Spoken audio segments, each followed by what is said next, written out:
when I found a burner phone hidden inside my wife's gym bag, tucked beneath a rolled-up towel she never used. I knew something was very wrong. When I discovered the man she'd been texting was our daughter's husband, my chest felt like somebody had dropped a concrete block on it. But the worst part wasn't the affair. The worst part was finding out they were planning to poison me slowly with my own diabetes medication, then cash in on a $750. 000 life insurance policy. They thought I was just some retired chemistry teacher who spent his days fishing and watching baseball. They were dead wrong. Before I tell you what I did to them, and believe me, what I did made both of them end up in the emergency room covered in something they'll never forget. Please subscribe to my channel and let me know in the comments which city you're watching from. Stories like this need to be heard because predators like my son-in-law are out there right now, targeting someone's mother, someone's wife, someone's grandmother. My name is Harold Brennan. I'm 64 years old, and for 35 years I taught advanced chemistry at Jefferson High School in Savannah, Georgia. I retired 3 years ago, and my wife Linda threw me a party in our backyard with a big banner that said Happy Retirement. Mr. B. Everybody from the neighborhood came. My daughter Rachel was there with her husband Marcos, that smooth-talking 1-year-old personal trainer who always had a perfect smile and a firm handshake. I remember thinking that day how lucky I was. Beautiful home on a quiet street in the historic district. A wife of 36 years? A daughter I adored? A son-in-law who seemed like a good man. What a fool I was. The first sign came about 4 months before the gym bag discovery. Linda had always been a homebody. She liked her garden, her book club on Wednesdays, her cooking shows. But suddenly she joined a gym. Not just any gym. The expensive one across town. The one Marcos managed. She said she wanted to get healthy. That her doctor recommended exercise for her cholesterol. Made sense. I didn't question it. But then her schedule started shifting.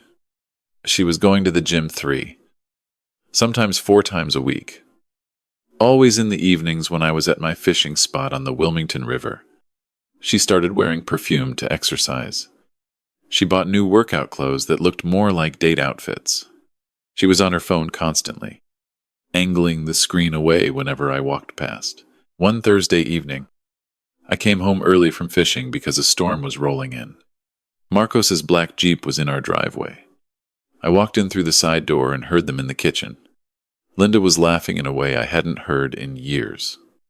Light, girlish, like she was 25 again. Marcos was telling some story about a client at the gym, leaning against the counter with that easy confidence of his, drinking sweet tea from my favorite glass. Harold. Linda's voice jumped an octave when she saw me. You're back early. Marcos didn't flinch, just smiled, that perfect smile. Hey, Pop.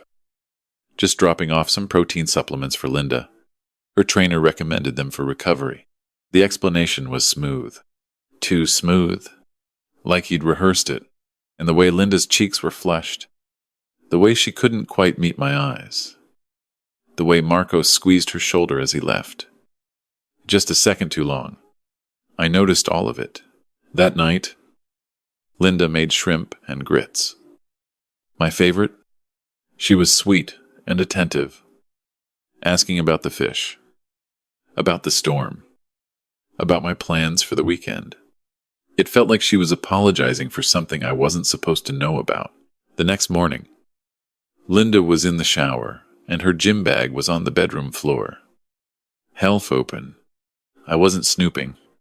I was looking for my reading glasses. I thought maybe they'd fallen near the dresser, but my hand brushed against something hard inside the bag. A phone. Not her regular iPhone. A cheap prepaid flip phone.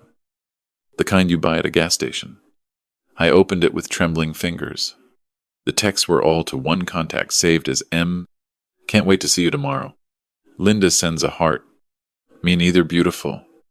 Miss your taste. That was from M. Tuesday works. H goes fishing at 4. Come at 4:30. My vision blurred. My hand started shaking so badly I almost dropped the phone. I scrolled further. Dozens of messages going back 3 months.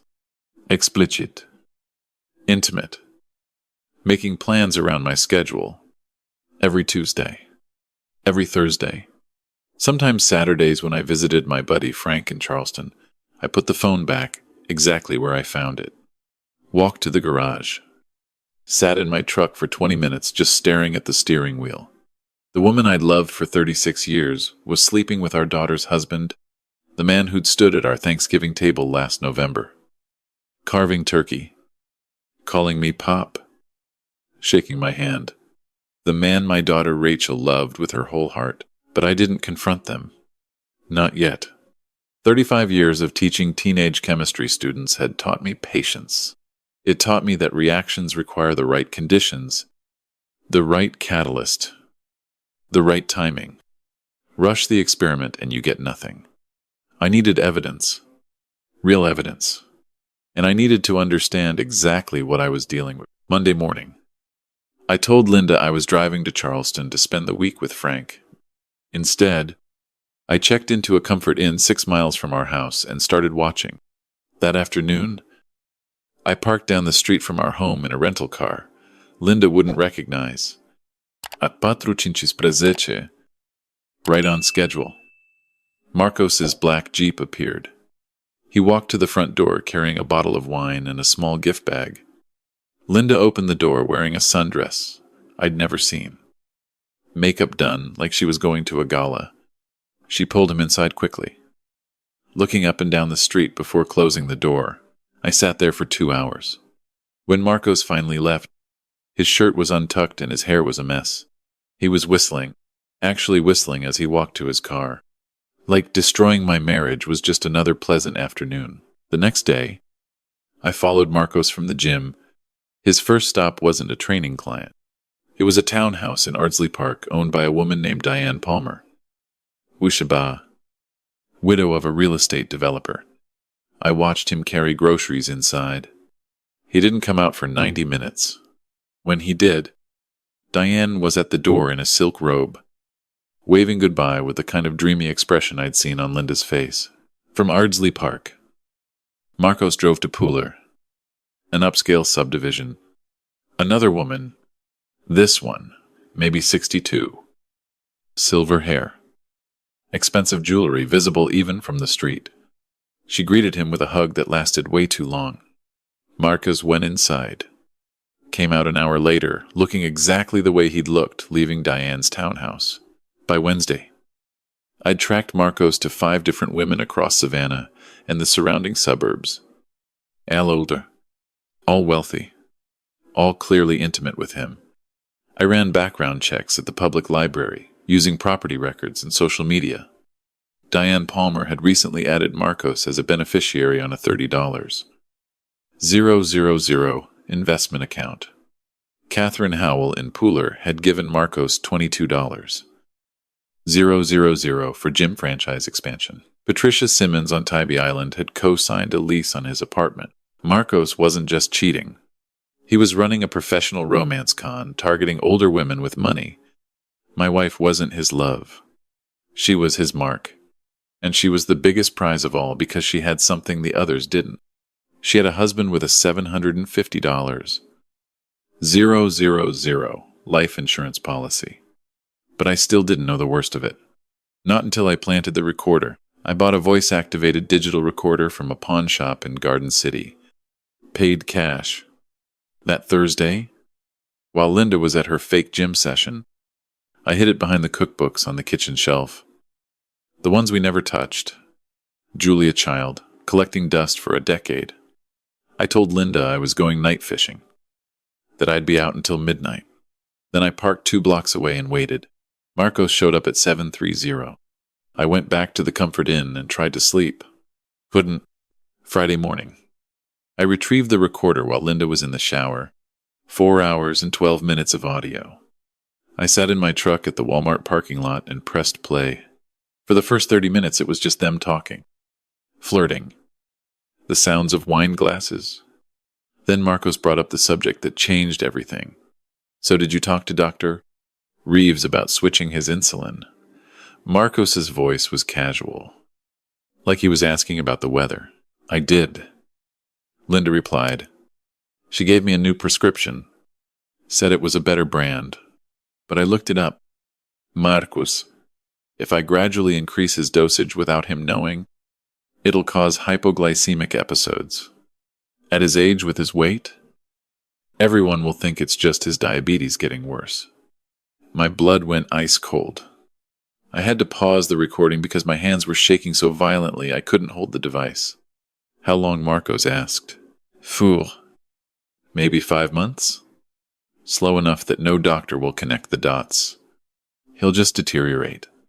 One bad episode while he's out fishing alone. Maybe he falls in the river? Natural causes. And the policy Marcos pressed. 750美元. Ling ling ling. I'm the sole beneficiary. After a decent grieving period, maybe 8 months, I sell the house. Another $400. 000. Easy in this market. Then we disappear. Belize. Not Costa Rica. Costa Rica's too obvious. I love it when you plan ahead. Baby. The recording continued. They talked about my death like it was a vacation itinerary. Logistics. Timeline. Budget. Linda mentioned that Rachel was too busy with her nursing shifts at Memorial Health to notice anything. Marcos laughed and said Rachel was naive. That she still believed he was faithful. That she'd never suspect her own mother. I sat in that Walmart parking lot for an hour after the recording ended.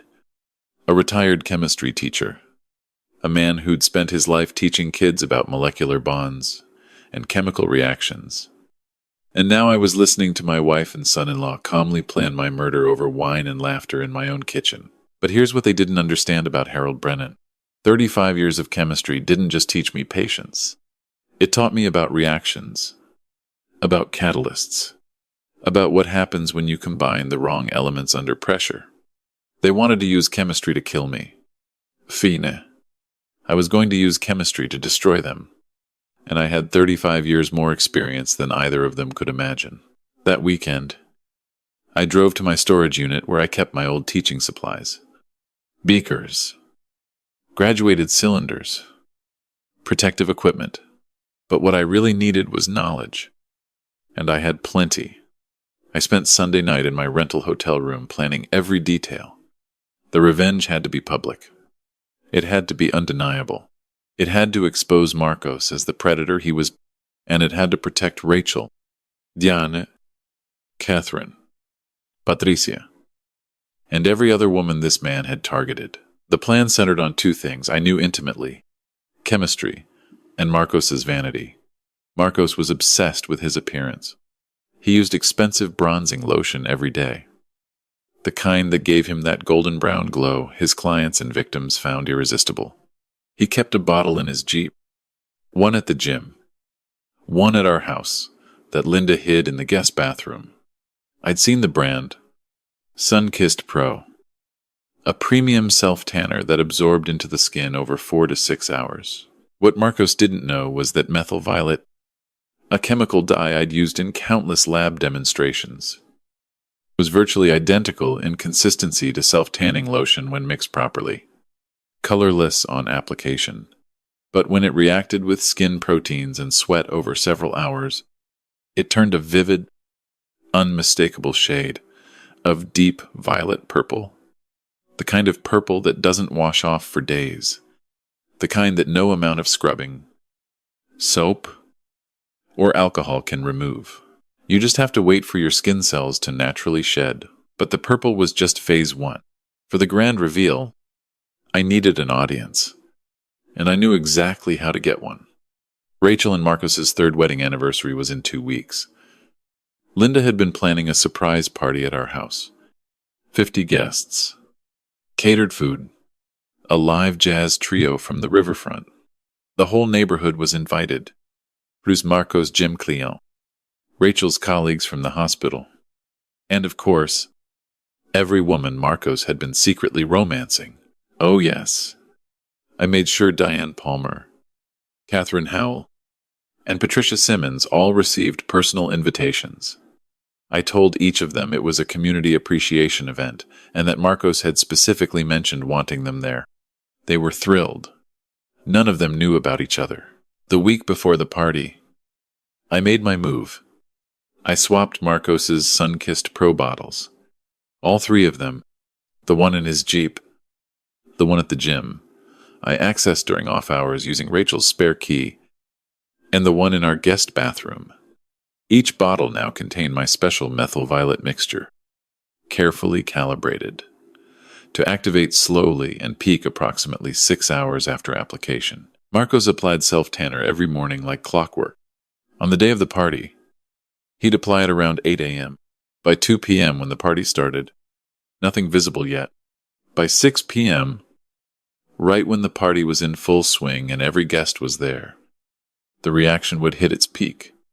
His entire body, face, neck, arms, hands, everywhere he'd applied the lotion, would turn vivid purple. But I added one more element.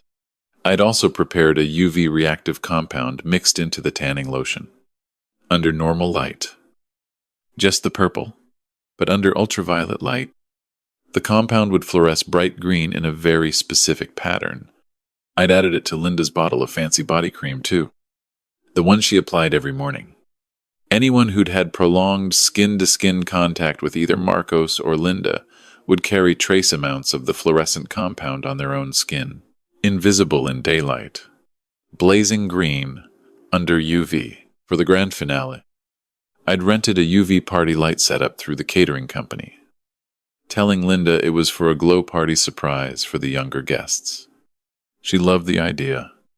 Everything was in place. All I had to do was wait for the chemistry to work. And chemistry always works. The morning of the party, I woke up at 6 a.m. and made coffee.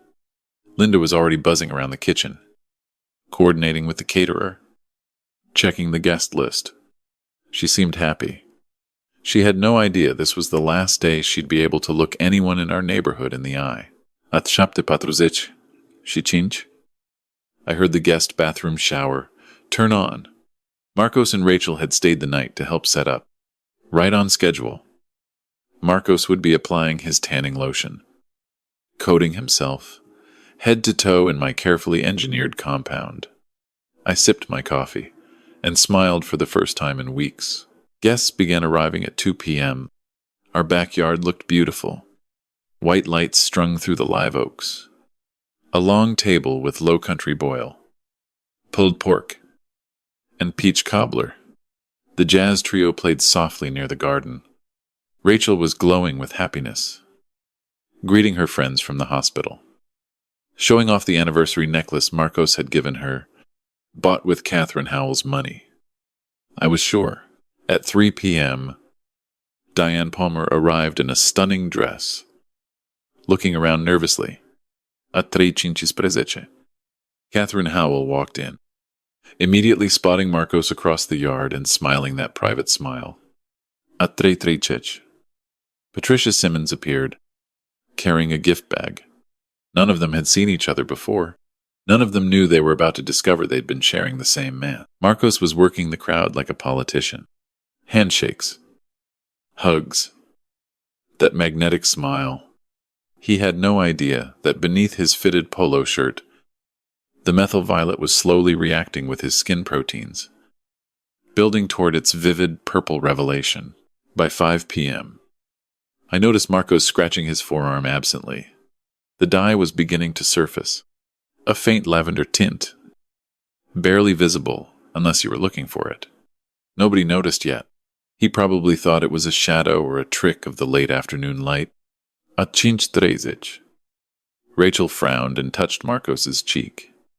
Babe, your face looks kind of purple. Are you feeling okay? Marcos laughed it off. Probably just the lighting out here. Babe, but it wasn't the lighting. B545. Marcos's transformation was unmistakable. His face, his neck, his hands, his forearms. Everything the tanning lotion had touched was turning a deep, vivid purple. Not subtle, not ambiguous. Purple like a plum, like an eggplant, like someone had dipped him in grape juice. Guests were starting to stare. Whispers rippled through the crowd.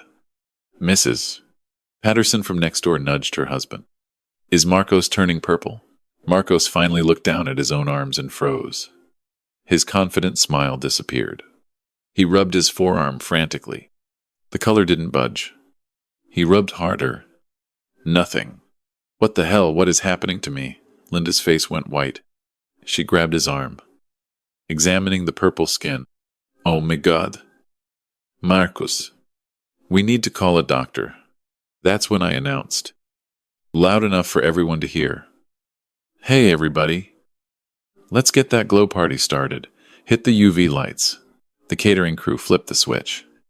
Ultraviolet light flooded the backyard, transforming the party into a surreal neon landscape.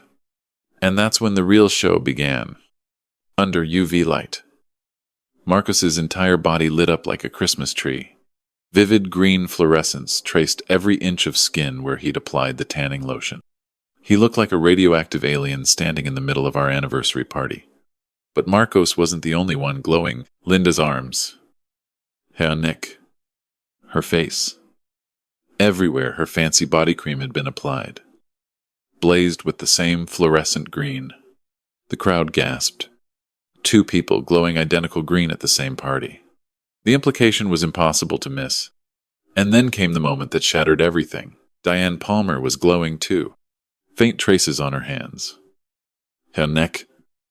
Her cheek. The places where Marcos had touched her. Catherine Howell's wrists were glowing. Patricia Simmons had fluorescent marks on her shoulders and forearms. Rachel stood in the middle of the backyard, the only person not glowing, staring at her purple husband, her glowing mother, and 3 older women she'd never met, all marked with the same unmistakable fluorescent evidence. For 10 seconds, nobody spoke. The jazz trio stopped playing. The only sound was the hum of the UV lights. Then Rachel's voice, quiet and devastated. Mom. Marcos. What is this? Marcos tried to speak. Rachel. Baby. I can explain. This is some kind of allergic reaction or something. Diane Palmer stepped forward, her voice shaking. You told me I was the only one. You said you were leaving your wife. Catherine Howell turned to Diane. He told you that too. He told me we were going to open a gym franchise together. I gave him $22. Ling, ling, ling. Patricia Simmons sat down heavily on a garden chair. He's been living in an apartment I co-signed for. He said he loved me. The party erupted. 50 guests watching in stunned silence as 3 women realized they'd been conned by the same glowing purple man. Rachel backed away from Marcos, tears streaming down her face. Linda tried to reach for her daughter, but Rachel flinched away. Don't touch me. Mom, you're glowing too. You're part of this. How could you? With my husband, Linda started sobbing. Rachel. Sweetheart, I can explain. It just happened. We didn't plan for anyone to get hurt. That's when I played my final card. I pulled out my phone and connected it to the Bluetooth speaker by the jazz trio's setup. The recording filled the backyard. Linda's voice, clear as day, talking about switching my insulin. Marcos's voice, discussing the timeline for my death. Their casual laughter about Belize and insurance money. The crowd went silent as a grave. Mrs. Patterson covered her mouth in horror. Mr. Chen from across the street was already on his phone, calling 911. Rachel collapsed into a chair, hyperventilating. Her nursing colleague rushing to her side. Marcos tried to run. He actually tried to sprint through the backyard gate. Purple skin, glowing green, looking like the world's most conspicuous fugitive. But my neighbor Bill, a retired Marine who'd heard the recording, stepped into his path. Bill was 68 years old and had hands like baseball mitts. You're not going anywhere. So, the police arrived in 7 minutes. Detective Angela Reeves listened to the recording. took statements from Diane, Catherine, and Patricia, and arrested both Marcos and Linda on the spot. Marcos, still glowing purple and fluorescent green, was handcuffed in front of 50 witnesses. The neighbors were recording on their phones. By morning, the video would be all over Savannah, social media, as they put Marcos in the cruiser. He looked at me with pure hatred. You did this. The lotion. You planned all of this. I leaned close and whispered, you tried to kill me with chemistry. Isson. You just picked the wrong man to mess with. Detective Reeves later told me that Marcos broke down completely during interrogation, without his charm and his golden tan, stripped of his confidence, sitting in a police station looking like a purple alien. He confessed to everything. The affairs, the financial fraud, the murder plot. His lawyer later estimated total theft from his victims exceeded $180. 000 across 4 states. Linda was arrested too. She posted bail the next morning but had nowhere to go. Her sister in Atlanta refused to take her in after hearing about the murder plot. She ended up at a motel on the highway, alone with the consequences of everything she'd done. Rachel moved back home with me that same night. She didn't speak for 3 days. Just sat on the back porch staring at the Spanish moss hanging from the oak trees, processing the fact that her husband and her mother had been planning to kill her father. On the 4th day, she came into the kitchen while I was making breakfast. Dad, how did you know? About the dye. The chemistry. All of it. I scrambled the eggs slowly. I'm a chemistry teacher. Sweetheart, when someone tries to use science against me, I know how to use it right back. But the recording, how did you have a recording of them? I set down the spatula and looked at my daughter. I found the burner phone in your mother's gym bag by accident. I planted a recorder because I needed to know the truth. When I heard what they were planning, I couldn't just call the police. They would have denied everything. I needed everyone to see what they really were. Rachel was quiet for a long time. Then she hugged me for the first time since she was 12 years old. Tight. Desperate. The kind of hug that says I almost lost you and I didn't even know it. Over the next 3 months, the case unraveled, Marcos completely. His real name wasn't even Marcos Rivera. It was Mark Rawlings from Toledo, Ohio. He'd changed his identity 4 years ago after running a similar con in Michigan. He had warrants in 3 states. The Savannah district attorney charged him with conspiracy to commit murder, identity fraud, elder, financial exploitation, and 12 counts of theft by deception. He got 32 years. Linda pleaded guilty to conspiracy and insurance fraud in exchange for testimony against Marcos. She received 8 years, eligible for parole in sync. She wrote me a letter from prison. I read it once, then put it through the paper shredder. I filed for divorce, and it was finalized in 60 days. Given the criminal charges, I kept the house, my retirement accounts, and the full life insurance policy. The judge didn't even hesitate. Deanne Palma, Catherine Howell, and Patricia Simmons formed a support group. They recovered about $120. 000 through asset seizure of Marcos's accounts. His Jeep, and the apartment Patricia had been paying for.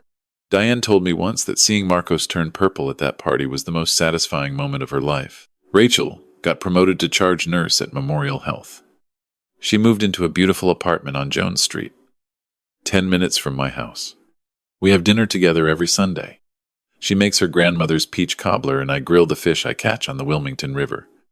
6 months after the arrests, Rachel and I were sitting on the porch watching the sunset paint the Savannah sky in shades of orange and gold. Dad, she said, do you ever feel guilty about what you did? The purple dye? The party? All of it. I thought about it carefully. I feel guilty that you had to see what you saw. I feel guilty that I couldn't protect you from the pain of learning who Marcos really was, but guilty about exposing them, Not for a single second. They were planning to kill me. Rachel. They were going to leave you without a father so they could live on a beach with my insurance money. She nodded slowly. I'm glad you fought back. Dad. I'm glad you're a chemistry teacher. I laughed. Retired chemistry teacher. She squeezed my hand. The most dangerous kind. Sometimes people underestimate you because of your age. They see a 6'4" retired teacher who fishes and watches baseball and they think you're harmless. They think you're an easy target. Marcos looked at me and saw boring old Harold. Just an obstacle between him and $750. Ling, ling, ling. Linda looked at me and saw a man she'd outgrown. Someone who wouldn't notice his own wife, plotting his death. They were both wrong. They forgot that I'd spent 35 years teaching young people that chemistry is the science of transformation, that invisible things become visible, that small reactions build into massive changes, that every action has a consequence written into the molecular structure of the universe. Marcos tried to use chemistry to destroy me. Instead, chemistry destroyed him. It turned his own vanity into his downfall, transformed his charm into permanent purple humiliation, and exposed every lie he'd ever told under ultraviolet light. Rachel and I are closer now than we've ever been. Our little family of 2 is built on something stronger than what Marcos and Linda tried to tear apart. It's built on truth, on loyalty, on the understanding that the people who love you don't plot your death over a bottle of wine. If this story resonated with you, or if you've ever dealt with betrayal from someone you trusted completely, share your story in the comments below. And please, subscribe to our channel for more true stories of justice, courage, and the unbreakable bonds of family. Your support means the world. Hit that like button if you believe that the truth always finds a way to surface, even when people try their hardest to keep it buried, because it does. The truth is like a chemical reaction. You can slow it down. You can try to contain it. But eventually, inevitably, it reaches its tipping point. And when it does, there's no stopping it.